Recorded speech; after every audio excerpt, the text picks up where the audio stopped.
জীবনে কখনো হতাশ হবেন না। জীবনে যাই হয়ে যাক না কেন কখনো হতাশ হবেন না। মনে রাখবেন আল্লাহ আপনার রব, আল্লাহ আপনার সাথে আছেন ইনশাআল্লাহ।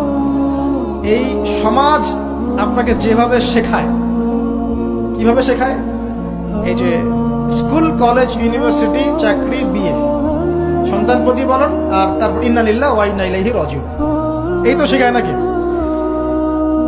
সবসময় মনে রাখবেন যে আল্লাহ রাব্বুল আলামিনের পরিকল্পনাই আপনার উপরে সবচেয়ে বেশি অগ্রাধিকার যোগ্য, সমাজের পরিকল্পনা নয়।